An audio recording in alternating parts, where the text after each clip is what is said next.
আসসালামু আলাইকুম বন্ধুরা, আশা করি সবাই ভালো আছেন। আইডিয়াল গ্রাফিক্স স্কুল আপনাকে স্বাগতম।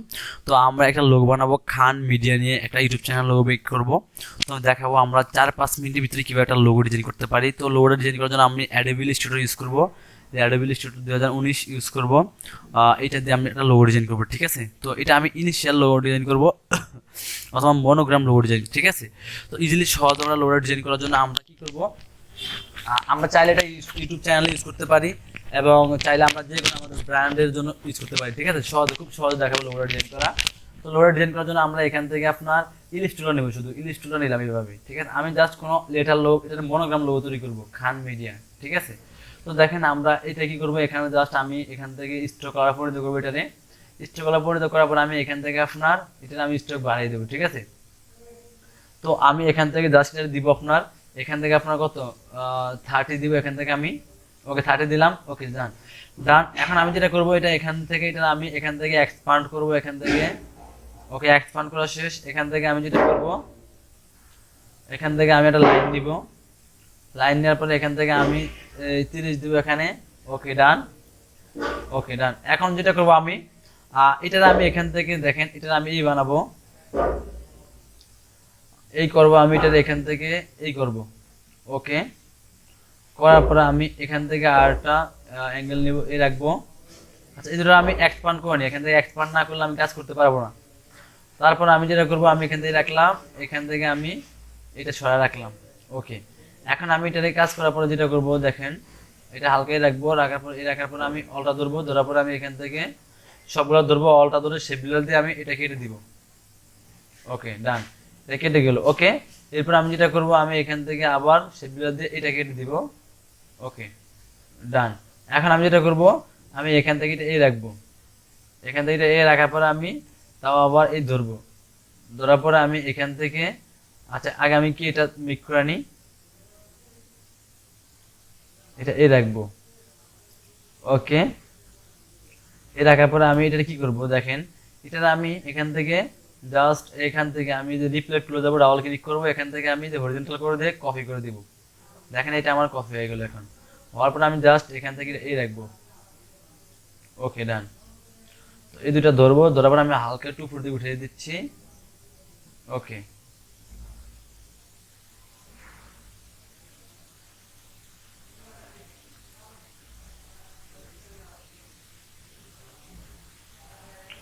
ওকে তো আমি এই দুটা একটু এদিকে নিয়ে আসবো।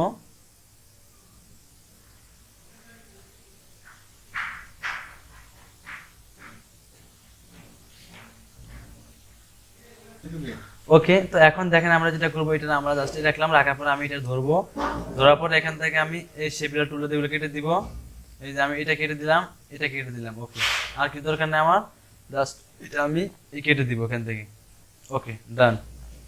এখন আমি যেটা করবো দেখেন, এখন আমার পালা এটা আনগ্রুপ করবো, আনগ্রুপ করার পর আমি এখান থেকে এটা নিয়ে যাব। ওকে এখন আমার এটা রাখবো, এখান থেকে আরেকটা কপি করবো, কপি করার পর এখান থেকে অলটা ধরে আমি এই রাখবো, এখান থেকে আমি এটাই রাখবো, একটু ঘুরে রাখি, এখান থেকে অ্যাঙ্গেল করে দিব আমি, এটা এই রাখবো। এই আর একটু অ্যাঙ্গেল করে দেখি কিরকম হয়। না এরকম করা যাবে না, এই রাখবো। এই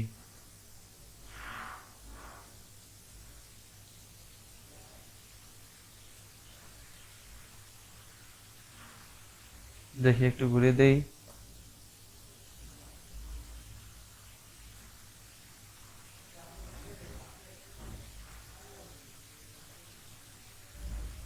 রাখলাম, আলটা ধরে আটা কপি করে আমরা এটা আমরা ডিলিট করব। এখানে ক্লিক করে এই রিপ্লাই টুল ডাবল ক্লিক করব, এখান থেকে ভার্টিক্যাল দিয়ে দিব, কপি দিয়ে দিব। ওকে ডান। এখন আমি এটা আবার এই করব এই। ওকে এই করার পর আমরা এখন যেটা করব দেখেন, এটা আমরা একটু অ্যাঙ্গেল করে দিব, অ্যাঙ্গেল করে দিতে হবে, এই রাখতে হবে। ওকে অ্যাঙ্গেল করে দেব, এটাই রাখবো আমি এখান থেকে। ওকে এখানে আমি সবগুলো ধরবো, এখান থেকে ধরার পর আমি অলটা ধরে সেগুলো টুল দিয়ে এগুলো আমি কেটে দিব। ওকে ডান। এরপর আমি এটা মাঝখানটা কেটে দিব, এটা কেটে দিলাম দেখেন। এরপর এটাও কেটে দিব, এই কেটে দিলাম। এবার দেখেন আমি কি করি, এখান থেকে জাস্ট এটা রাখলাম, এখান থেকে আমি এটা সরাই দিলাম। ওকে এরপর আমার এখান থেকে আনগ্রুপ করব, আমি আনগ্রুপ করে আমি এটা ডিলিট করে দিলাম। এখান থেকে আমি আনগ্রুপ করব, আনগ্রুপ করার পর আমি এইটা ডিলিট করে দিলাম। ওকে, দেখেন আমার কি এম হয়ে গেল এখন এখানে। তো আমি জাস্ট এটারে আমি ধরে এই গ্রুপ করলাম, গ্রুপ করার পরে এখান থেকে আমি পাথ পয়েন্টার দেবো, পাথ পয়েন্টার দিয়ে আমি এডিট করে দেবো, একটা লেয়ার তৈরি করে দিলাম। ওকে, এখন আমি নিয়ে আসবো এখানে খান মিডিয়া। ঠিক আছে, এখান থেকে আমি একটা ফন্ট দিব, আমি এটা রোবটে ফন্টটা দিয়ে দিব। ওকে, এই ফন্টটা দিয়ে দিলাম ব্ল্যাক। ওকে, তারপরে আমি মিডিয়াটা একটু রাখবো, হালকা একটু রেগুলার রাখবো এখান থেকে। ওকে, ডান। ওকে, তো এখন আমি যেটা করবো দেখেন, এখন আমি এটা একটু কালার করব, আমার লোগোটা একটু আমি কালার করবো এখান থেকে। যেমন আমি এখান থেকে একটা কালার দিয়ে দিচ্ছি,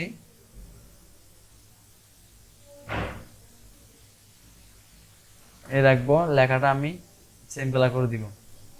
ওকে, করে দেওয়ার পরে এটা আমি জাস্ট একটু ছোটো করে রাখলাম। ওকে, এবার আমি এখান থেকে এটা আনগ্রুপ করলাম, গ্রুপ করার পরে এটা আমি আরও সৌন্দর্য বাড়ানোর জন্য আমি এখান থেকে ফাইলে যাব, ফাইল থেকে আমার এখান থেকে আপনার দিস পিসি থেকে আমি একটা এখানে আরও সৌন্দর্য বাড়াবো, লোগোটার বাড়ানোর জন্য এখান থেকে মোকা ফাইলে যাব, ফাইলে যাওয়ার পরে আমি লোগো মোকাবে যাব, লোগো মোকাবে যাওয়ার পরে আমি এখান থেকে একটা লোগো মোকাবে চলে যাচ্ছি। এইটা যাব না, এখান থেকে একটা লোগো আছে সুন্দর মোকাব,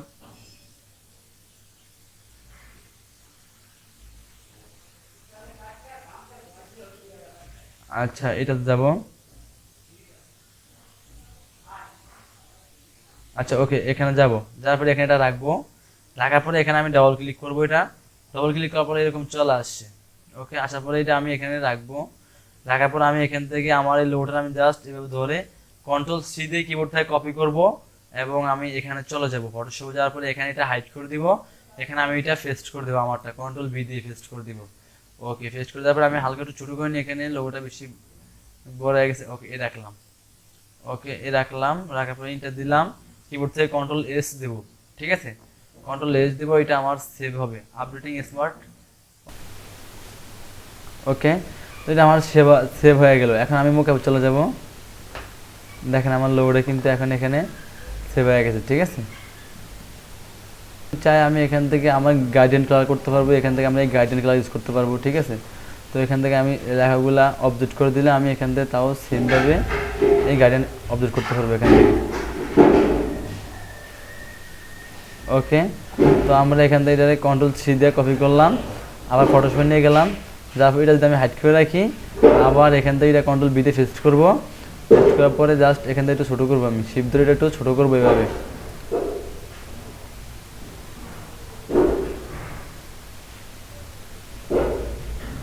ওকে, এভাবে ধরে একটু বড় করব।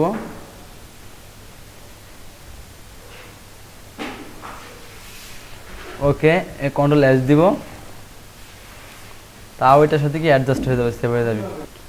দেখেন আমার লোগোটা সেভ হয়ে গেলো। ঠিক আছে, তো আমরা এইভাবে সেভ কাজ করতে পারবো, আমার যে কালারটা অ্যাডজাস্টিং মুখটার সাথে ওইটাতে আমি এখন চাইলে আমার ইউটিউব চ্যানেল লোগো অথবা কোনো হিসেবে লোগো ইউজ করতে পারবো। ওকে, তো এটা এখন আমি ফাইলে যাবো, ফাইল থেকে সেভ এস দেবো, সেভ এস থেকে এখান থেকে আমি ডেস্কটপ থেকে জেপিজি, এরপর আমি এখান থেকে সেভ দিলাম, এখান থেকে আমি একটা সংকেত দিয়ে দিলাম আমার। ওকে,